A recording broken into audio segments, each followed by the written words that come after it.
Hello students, today I will discuss phases of a compiler.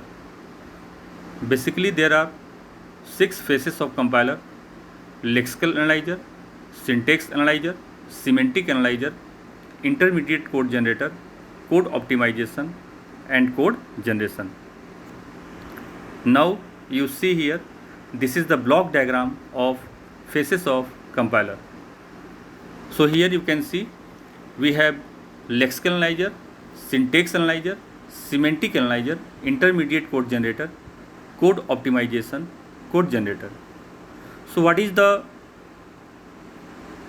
work of compiler? So compiler reads the source code.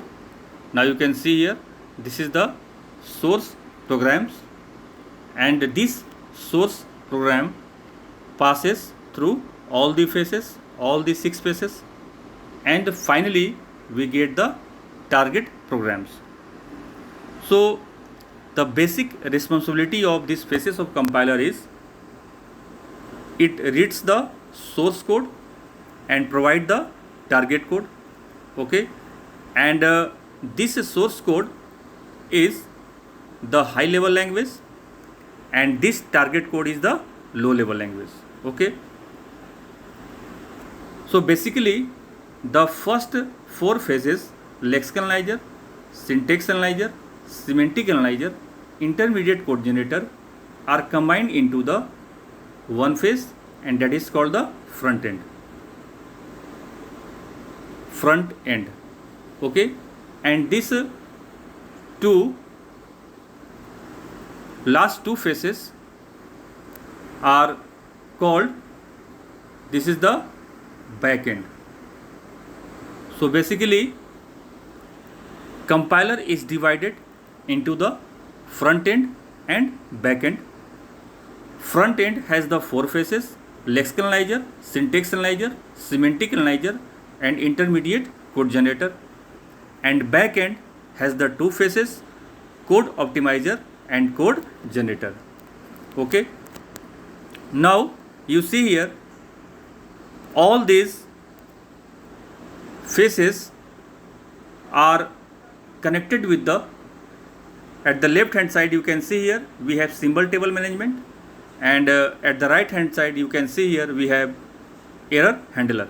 So this symbol table management and error handler are connected with the all the phases. Okay, so what is the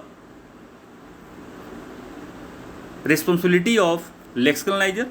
Now you can see here,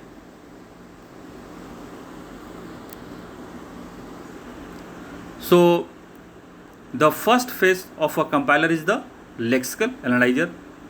So lexical analyzer scan the source code, and what is the meaning of scanning? Scanning means it reads character by character of the source code. Okay, and it finds the meaningful sequence of character, that is called the group of characters. This is the group of characters. So what is the meaning of group of characters? Lexical analyzers reads the source code character by character, and it makes the meaningful sequence of character, and if it make the meaningful sequence of character, that meaningful sequence of character is called the legsme. Okay, so what is the legsme?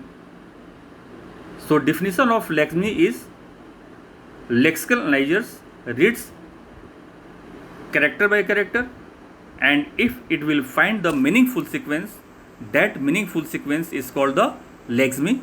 Okay, and the next responsibility of lexical analyzer is it provides the tokens for the next phases.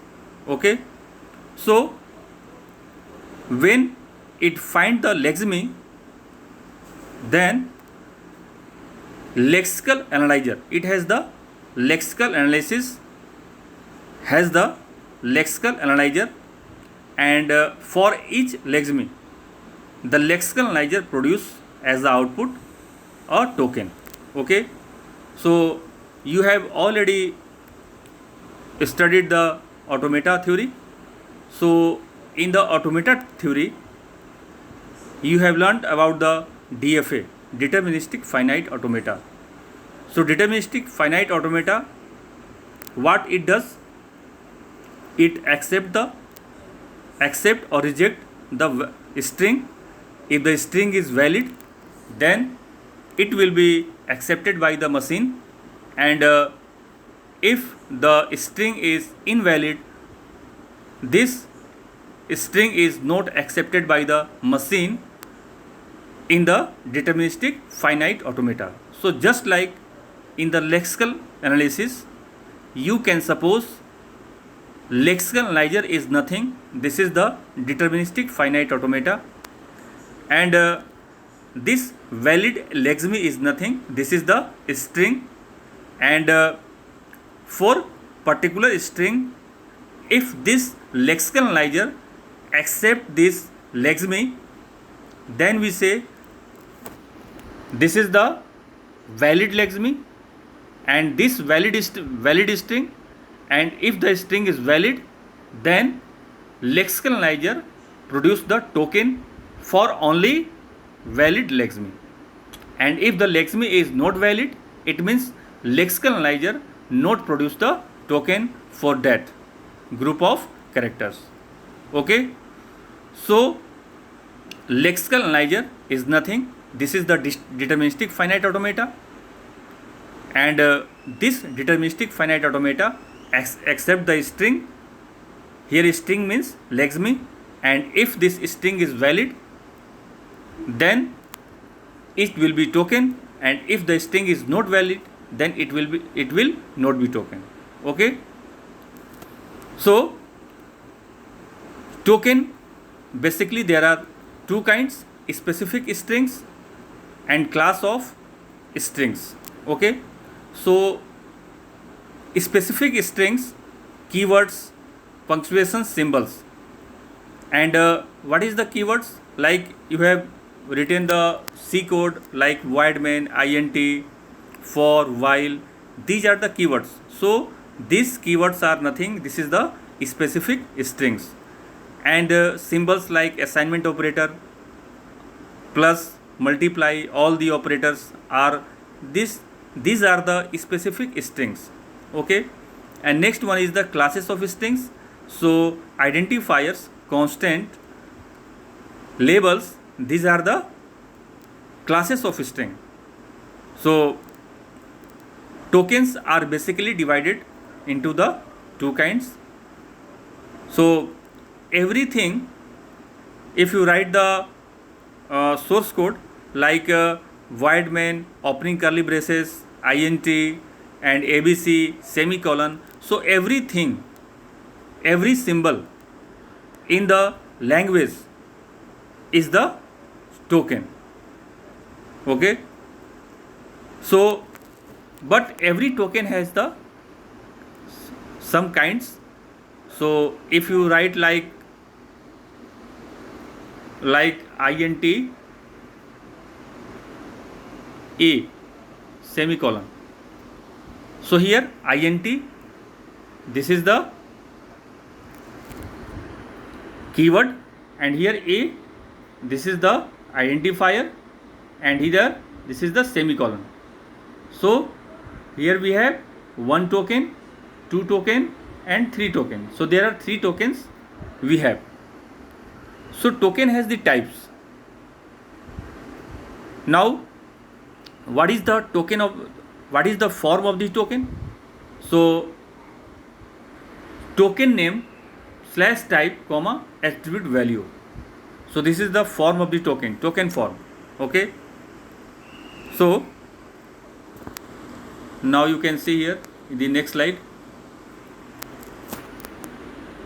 token name is an abstract symbol that is used during syntax analysis. So syntax analysis, this is the second phase of the compiler, and second phase of compiler, that is called the syntax analysis. The input for syntax analysis is token, and this token is provided by the lexical analyzer. Okay, so now here you have seen the token has form, token name or type, comma, attribute value. So suppose you see here, you see one example.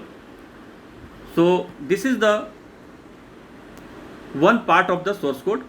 Position is equal to initial plus rate into 60. We have position is equal to initial plus rate into 60. This is the piece of source code, and now you understand how lexical analyzer work. So lexical analyzer reads the sequence of character. Okay, so lexical analyzer read POSITION. Now when it will find, this is the group of character and this is the legsme, and here assignment operator, this is second legsme, initial, this is the third legsme, and plus this is the fourth legsme, rate, and asterisk and 60. So here we have 1 2 3 4 5 6 7 legsmes. Okay, now when lexical analyzer find the valid legsme, then it will make the tokens for all the valid legsme. So we have, for this example, we have 7 legsmes. So lexical analyzer produce the 7 tokens for all the legsmes. So now I have already discussed the kinds of tokens. So here POSITION, this is the position, and this is the type of token is the identifier. So there are few rules for the identifier, you know. So what is the rules for writing the identifier in the C language? Every identifier, it will be start with the underscore, or it will be the any alphabet. It will not start with any number, okay, or any symbols. Only underscore and alphabets are allowed as the first symbol of the identifier. Okay, so now I have discussed about the what is the form of token. So token form is token name, type, comma, attribute value. So when lexical analyzer find the position is the first legsme, now you can see what is the type of position. This is the identifier. So first component is the ID, comma, and this is the 1 is the attribute value. Okay, and here assignment operator. So for the specific string, there is no need to retain the attribute value. Suppose you can see here we have assignment operator plus star. These are the specific string. So for the specific string, there is no need to write the attribute value. So here I am writing only the attribute value for position, initial, rate. Okay, so here 1, the attribute value for position is 1, the attribute value for initial is 2, attribute value for rate is 3. And what is the use of this attribute value? So attribute value, you can see here, attribute value points to an entry in the symbol table for this token. So what is the symbol table? Symbol table is a data structure which contains all the variables. Okay, and symbol table has all the detailed information about the variable, what is the type, what is the size, everything, every information. So symbol table is the data structure which has all information about the tokens. So what is the use of attribute value? So attribute value here 1, 2, 3, it represent at which what position has entry in the symbol table. So here id comma 1, this id represent this token is the type of position, and here 1 represent this position entry, the first point in the symbol table, and initial at the second point in the symbol table, and rate at the third point in the symbol table. Okay, so what is the id? Id is an abstract symbol standing for identifier, and 1, 2, 3 points to the symbol table entries for position, initial and rate. Okay, so token value represents an index into the symbol table where information about the classes of string are kept. So symbol table just like a database, so where it store all the information about the code, or code has the different parts, and every part, you know, here every part, everything, every component is the token in the form of token. So it may be different types, but every component, every string, every symbol is the type of tokens, and every tokens is stored into the symbol table. Okay, so what is the responsibility of lexical analyzer? Now again we summarize. So the first phase is the lexical analyzer, and lexical analyzer reads the source code, and it finds the legsme, and it produces the tokens, and it stores these tokens into the symbol table, because you have seen here symbol table is connected with every faces. So lexical analyzer reads the source code, find the legsme, and if it finds the valid legsme, it makes the tokens for all the valid legsme, and it stores into the symbol table. Now we start the syntax analyzer. Syntax analyzer, it reads the tokens from the symbol table, and it makes the parse tree. Okay, so the responsibility of syntax analyzer is it takes the token as the input, this token is the output from the first phase, and it make the parse tree. So what is the parse tree? So now again here I am going into the automata theory. So in the automata theory, you have the string and you have the grammar. You have studied about the how we parse the string. So for parsing any string, you have the context free grammar, and with the help of context free grammar, you have to parse the string. Okay, and but if you will not parse the string, it means context free grammar is not complete, or it may be ambiguous. So if context free grammar is not complete, or it may not be clear, it means if this context free grammar has ambiguity, then it will not parse the any string. Okay, so syntax analyzer, the other name of syntax analyzer is the parser. And what is the input? Tokens. And what is the output?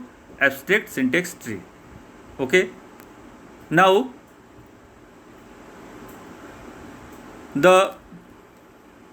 but question is that how it parse any token. So now suppose you have any string and you have the grammar. Then with the help of grammar, you have to, here is what is the string? String is nothing but token. So with the help of grammar, you have to make the parse tree. So the second thing, this grammar check the syntax.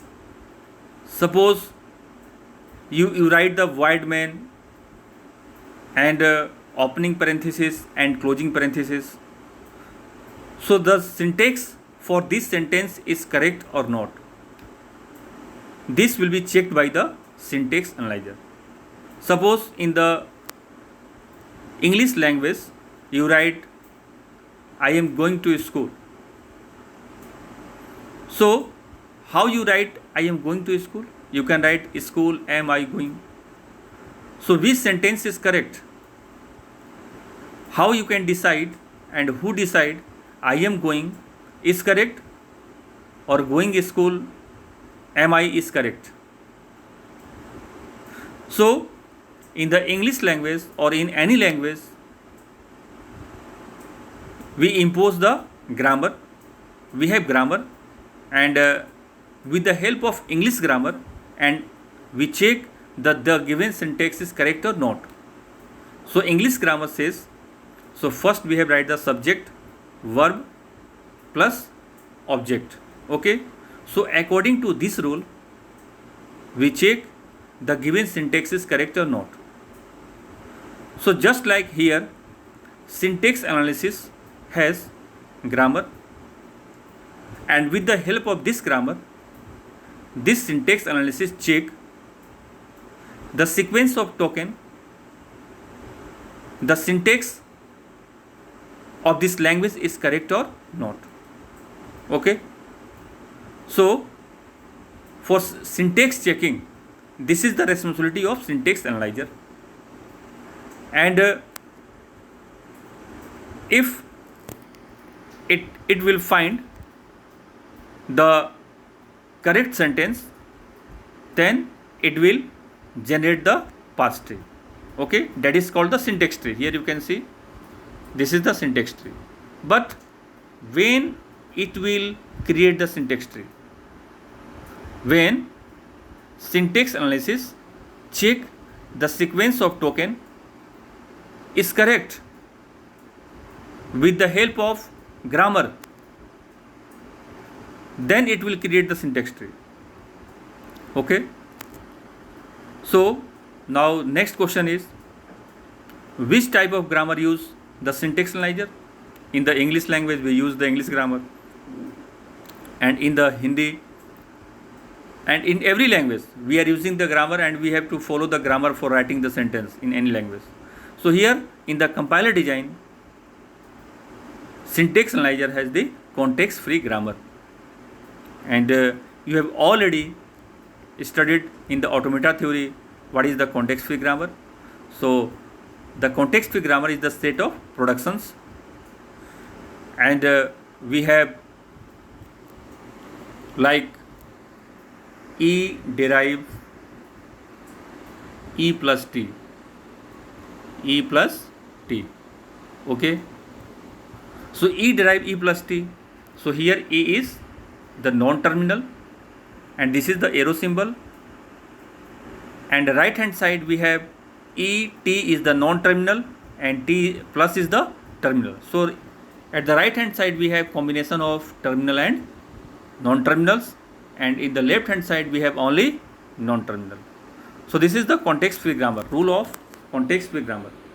So in the compiler design we have state of production, we have the context free grammar, and with the help of context free grammar we make the parse tree for the sequence of token. So now we finally conclude, syntax analyzer, it takes the sequence of token as the input, and with the help of context free grammar, it will make the syntax tree. Okay, and the output of the syntax analyzer is the syntax tree. Now in the automata theory, you know you have the string and you have the grammar.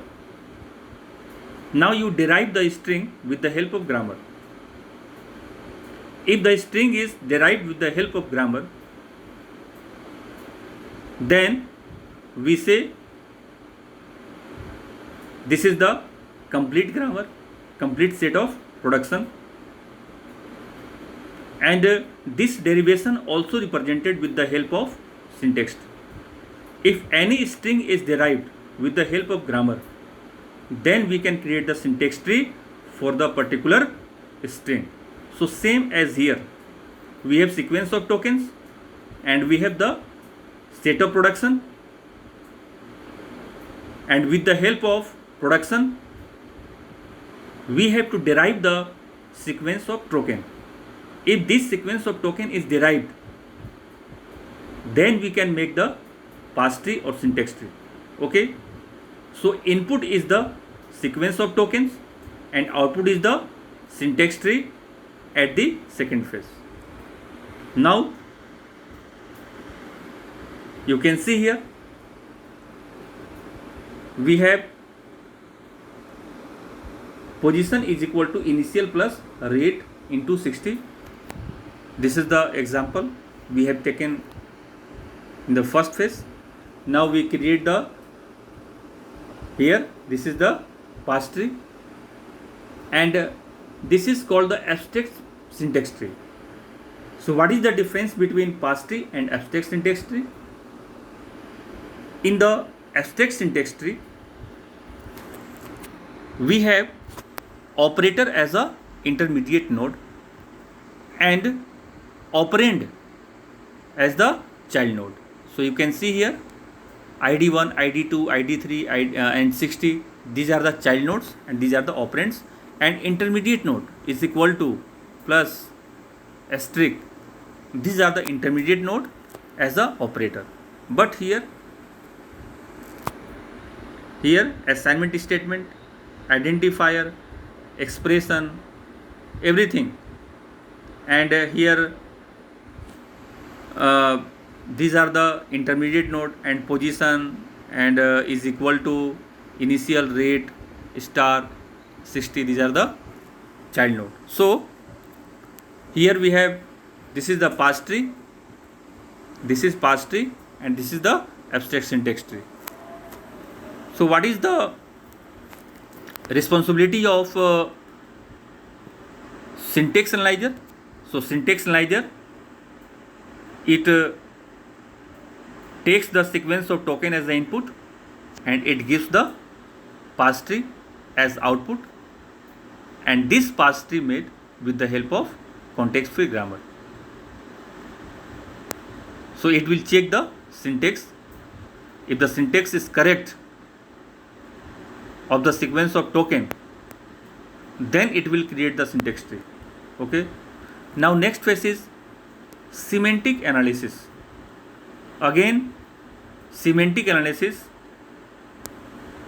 the input of semantic analysis is the abstract syntax tree, and this syntax tree is the output of second phase, and input for the semantic analysis, this is the third phase. Okay, and output for the third phase is also syntax tree.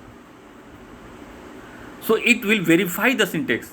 Now you see here, semantic analyzer uses the syntax tree and the information in the symbol table to check the source programs for semantic consistency with the language definition. So again it will verify the syntax of parse tree, and the second task is the type checking. So what is the type checking here? Suppose you can see we have example, position is equal to initial plus rate into 60. So here position, initial and rate. The type of position, initial and rate is the float. And here you can see 60 is not a float, 60 is the integer. And this is the output. This is the output of second phase. This is the output of syntax analyzer. Now semantic analyzer, what it will do, it will, here the 60, the type of 60 is integer, it will convert 60 to the float, because all the tokens position, initial and rate, the type of position, initial and rate is the float and 60 is the integer, so it will convert 60 to integer to float. So you can see here the semantic analysis add the one extra node here, int to float. Now 60 convert into the 60.0. That this type checking performed by the semantic analyzer. This is the third phase. So what is the, so here you can see 60 converted into the 60.0, it means integer converted into the float. That is called the type conversion, also called convergence. This process is called the type conversion and also called the convergence. Okay. So basically there are two tasks of semantic analyzer. It will verify the syntax of the code, source code, and second task is the, it will perform the type checking. Okay. So basically there are two tasks of semantic analyzer. Now the third, next phase is intermediate code generator. So first phase is lexical analyzer, second phase is syntax analyzer, third phase is semantic analyzer, and fourth phase is intermediate code generator. So intermediate code generator, the input for the intermediate code generator is syntax tree and output is intermediate code. This intermediate code is written into the different form.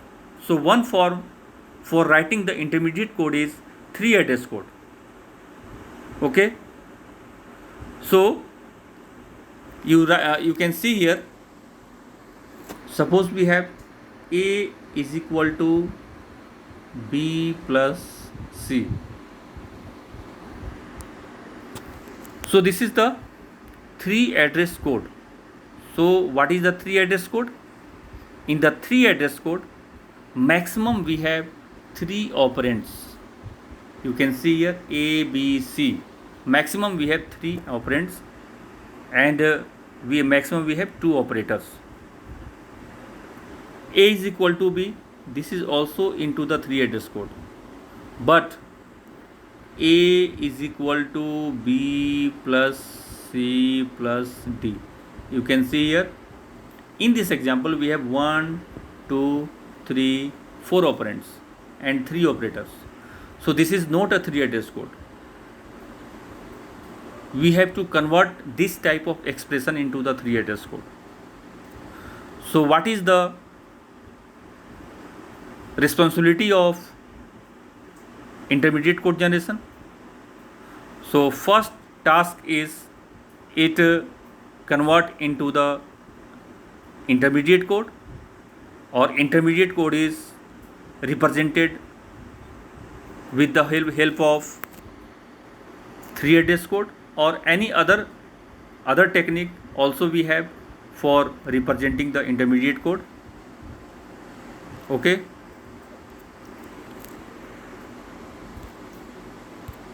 Now you see here we have example,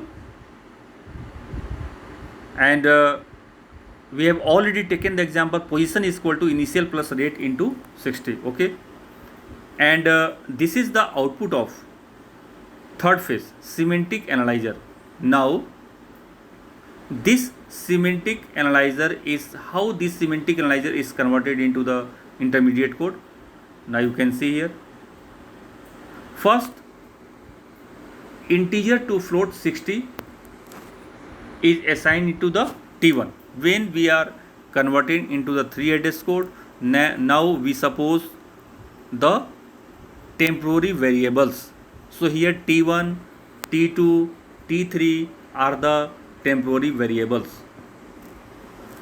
So here you can see 60 integer to float. So integer to float, this 60 converted into the integer to float, and this will assign into the temporary variable T1.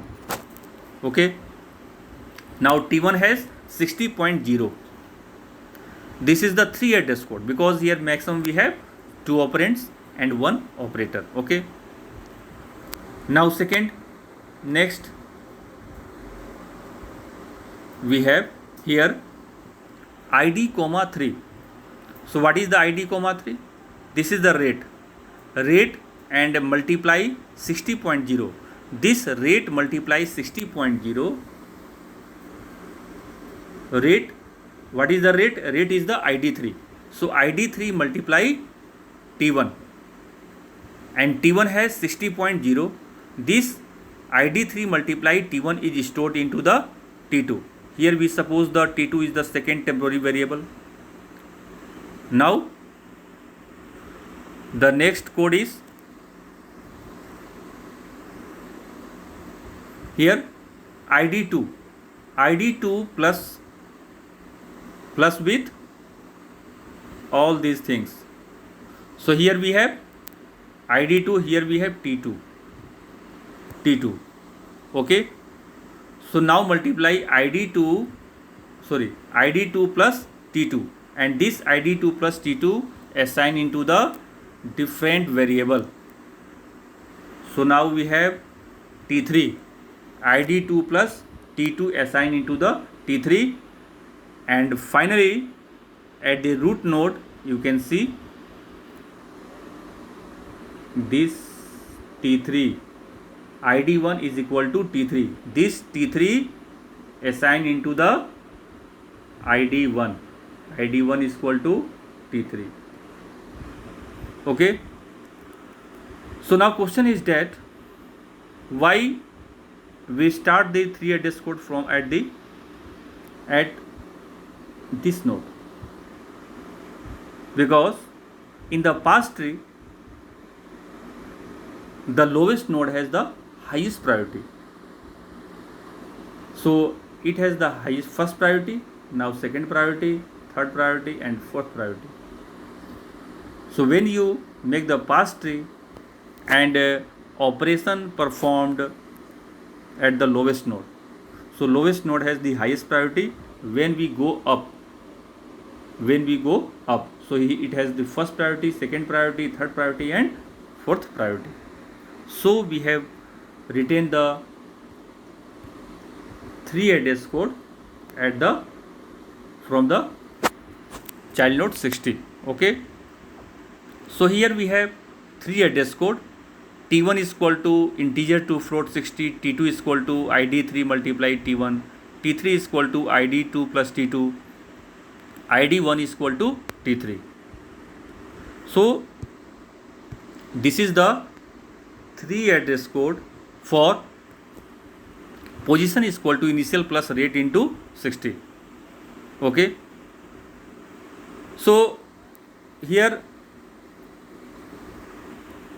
lexical analyzer, syntax analyzer, semantic analyzer, intermediate code generator, these are the machine independent, and this is the front end. We say we have already discussed about the front end. So front end, all the first four phases combined into the front end. Okay. So why we say this is the machine independent? Because when we convert the intermediate code, this intermediate code is machine independent. It means this code will be executed in any other platform. And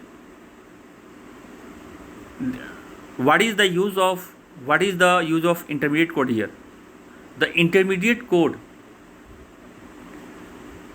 should be very easy, because if the intermediate code is easy, then we can translate into the any other target program, and this target program is the machine independent. So code optimization and code generation, this is the machine independent, and it depends on the architecture of the machine. Okay, and if the intermediate code is just like in Java language, so in the Java language we have the bytecode, and this bytecode is the machine independent, and this bytecode can be executed in any other platform. Okay, so this bytecode is nothing but this is the intermediate code. And what are the properties of the 3 address code? The property of 3 address code is it is easy to produce, easy to translate into the target programs. Each 3 address assignment instruction has at most one operator on the right hand side. So at the right hand side you can see here in the second instruction we have multiply, in the third instruction we have plus. So at the right hand side at most you have only one operator maximum. Some 3 address instructions have fewer than 3 operands. So like the first and last instruction, here you can see T1 is equal to integer to float 60 and ID 1 is equal to T3. In the first instruction and last instruction we have only 2 operands, so it will allowed, but maximum we have 3 operands in the 3 address code, like in the second and third instruction. Okay, now next is code optimization. So in the code optimization, what is the objective of the code optimization? The input for this phase is intermediate code, and the output is the optimized code. What is the meaning of how can we optimize, and what is the use of optimization? We optimize the code for that our programs will be executed very fast and it will take the less memory. So this is our objective every time. So when we optimize the code, then we will get the advantage. The storing of program is the memory used by the program is very less, and the code will be shorter, then it will be executed very fast. So the purpose of code optimization is provide the better code. So better code is nothing, it is basically 2 things: it executed fast and take the less memory. So here you can see we have optimized code. At earlier we have taken the example. So in the last slide you can see we have 3 address code, and in this 3 address code we have the 4 instruction 1, 2, 3, 4, and when we apply the code optimization, then you can see here the same code is converted into the 2 instructions. So in the last slide we have the for instruction, but after the performing the code optimization, we have same code into the two instructions. T1 is equal to ID3 multiply 60.0. So how here in the first line we have written T1 is equal to integer to float into 60, and this 60 is converted 60.0 and assigned into the T1. So here we can directly, so here we have three temporary variable. So our objective is how can reduce the temporary variable. If we reduce the temporary variable, then it means we reduce the memory. So here T1, we can directly write the T1 60.0 here. So 60.0 and it multiply into the ID3, and this ID3 multiplies 60.0 assigned to the T1, and here we have stored the ID2 plus T2 into the T3 and T3 assigned to the T1, sorry ID1.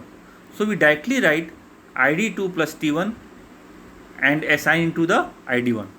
So here you can see in the last slide, after the intermediate code, and we have the three temporary variable, and here we have only one temporary variable. So there are different techniques for code optimization. Okay, so this is the basics, how can we and why we optimize the code, intermediate code. Okay, now next is the code generation. So code generation, here this is the low level language, and here low assembly level language as the here we have taken, because this is the very clear for the user and user can understand easily.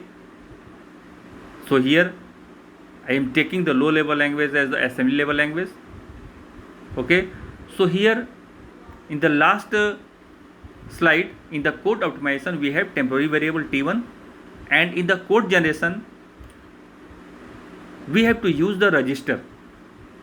Okay, and we have to write the code in the assembly level language. So what is the assembly level language? We have to write the mnemonic code for operation. So you can see here move f id3 r2. It means here you can see in the first line T1 is equal to id3 multiply 60.0. So here ID3 assign into the R2 register. So for assigning the value to R2 register, we are using the move F. So what is the move F?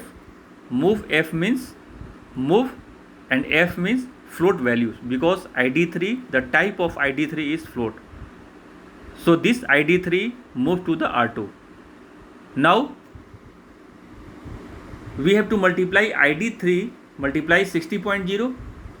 So we use the mnemonic code MUL. Mul means multiply, and F means floating value. So 60.0 is the number. So we are using the hash represent the number. So 60.0 R2, and here MUL F multiply F. This is the mnemonic code for the multiplication of the floating point values. So R2 multiply R2 is the register where we have ID3. So ID3 multiply with 60.0. Now here in the second instruction you can see ID1 is equal to ID2 plus T1. So ID2 in the third line, ID2 assigned into the R1. For assigning we are using the move F and add F. In the fourth instruction, addition R2, R1. We are adding the two register R2, R1. So R2 has ID3 and R1 has ID2. R2 has ID3 multiply 60.0 and R1 has ID2. So R2 comma R1, and we are adding the value of two register. So with the help of add floating byte value, and finally R1 has value and R1 comma ID1, R1 assigned to the ID1. So move, here I am using the move. So these are the mnemonic code, and this is the code generation. So the code generator takes as input an intermediate representation of the source program and map it into the target language. Okay, so this is the code generation, and here I have discussed about all the phases of compiler. So we have taken one example, position is equal to rate plus position is equal to initial plus rate multiply 60 at the first phase, and you can see here how position is equal to initial plus rate multiply 60 is converted into the code generation, and finally every operands how it assigned in the register for every operands. Okay, so here only I have summarized the basic responsibility of every phases, and in the next classes we will study in detail how these operations are performed. Okay, thank you.